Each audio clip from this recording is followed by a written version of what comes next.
good one that the president is now seeing governors as critical stakeholders that need to be responsive and responsible for a lot of things happening in the Nigerian economy.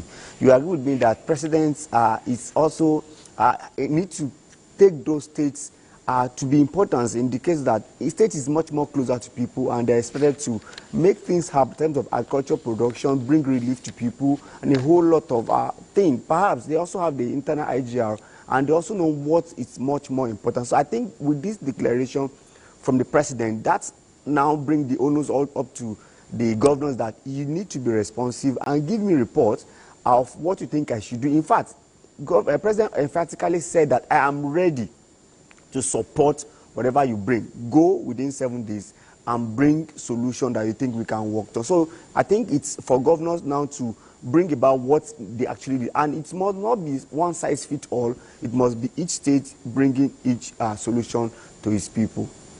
Yes, before now, the President of the Federal Republic of Nigeria has given several ultimatums in terms of food production, talking about declaring a state of security in the food sector. A whole lot of palliatives have rolled out. Farmers' interventions from other sectors have also been rolled out. What impact should we expect? Yes, there's the issue of insecurity is still there, but where is the place of technology in all of this? Right, having declarations of emergency since June 13, 2023 by the president, by now we were thinking there will be food sufficiency to an extent, because we expect that there would have been an irrigation through dry season, all season farming and up till now. But the challenge is a much more food supply chain, and that's why we said it's important that those states also key into this CNG, because the food supply chain has to do with the transportation. It's not enough to have food in Bauchi, in Kano, in Sokoto, or any other part of Nigeria. But the major thing is that how do we transport those food down to the consumers that need in need of it? So the transportation is the major problem, and this is the challenges that came about the first subsidy removal. So I think the state needs now to be much more concerned about creating more feeder road, creating a possible way to bring about CNG so that this food can be transported with CNG. Because with PMS, most business people, most farmers cannot afford the transportation. Perhaps if they even afford it, they will transfer the cost to the consumer. So I think it is time for state to also look into that. And also in creating CNG buses, I think government needs to also be carry private sector along, because the major people that need CNG, it's much more of a commercial driver. If a commercial driver, if only 10% of commercial drivers in Nigeria convert their vehicle to CNG, but before you know, it will actually have a positive externalities to our consumers. So I think the major thing is that we should look at those private sector and actually work with them. So, Mr. Elias, you're saying as it is presently in the country, we have food sufficiency to a large extent, but it is moving these food items from the farm gate, from the farmhouse to the marketplace, and the purchasing power is an issue?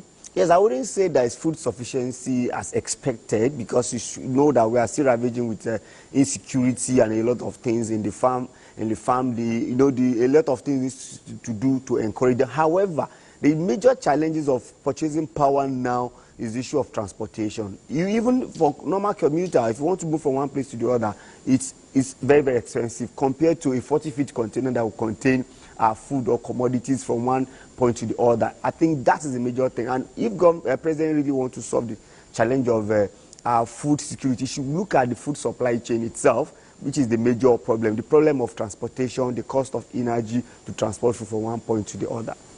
Okay, the president also announced some sort of palliatives to about 100,000 families in each state. You're talking about beneficiaries getting 50,000 naira each, and cumulatively for 3 months. How do you see this going out to help the food shortages, the purchasing power, and also the transportation challenge you've mentioned, as we look forward to the rollout of the CNG buses? Well, looking at the current challenges that virtually most households now feel, I think it's a good intervention from Mr. President. That shows that he's sensitive and he's aware that people are actually facing a lot of problems. But looking at 100,000 people in 36 plus FCT, that's about 3.7 million. It's still not enough than to compared to doing other things that will help Majorly, we always discourage people getting money, directly, because in the long run it will amount to, it won't really solve the problem. It will only be an immediate intervention or a short-term solution. We are looking at medium-term solution and long-term solution that will bring much more. Look at the federal government expending 1 trillion for this packaging as a whole. Imagine if this is expended on maybe the CNG, whereby we are infrastructure for every local government. So it's a good intervention, and it's going to relieve people to an extent, but we need much more medium-term and long-term solution. Okay.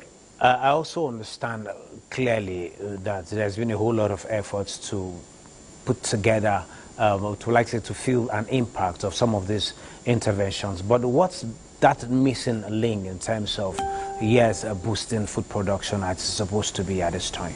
Right. I think which you starting by the bottom-up approach to our challenges, because if you are doing one size fit all, it becomes a problem. Like now, government is giving out 10 billion to each state. They are going to do the same thing at the same time. But meanwhile, some states' problems might be to purchase tractor. A good example is Niger State. When they are sharing FAC money, discover that our mainstay in Niger State is to boost agriculture. They went ahead and actually purchased a tractor. If somebody in a fish area like Bayelsa, problem might not be tractor problem. It might be how to fish better. And that's why we must look at our 774 local government and look at the poverty reduction program that could fit that environment and that could boost their income and make people know to be up and doing and bring development in the long run. We must not use one size fits all for Nigeria. We must look at peculiar issue and solve it as it were. Let me ask you a personal question. Do you own a farm? Do you participate in any form of farming?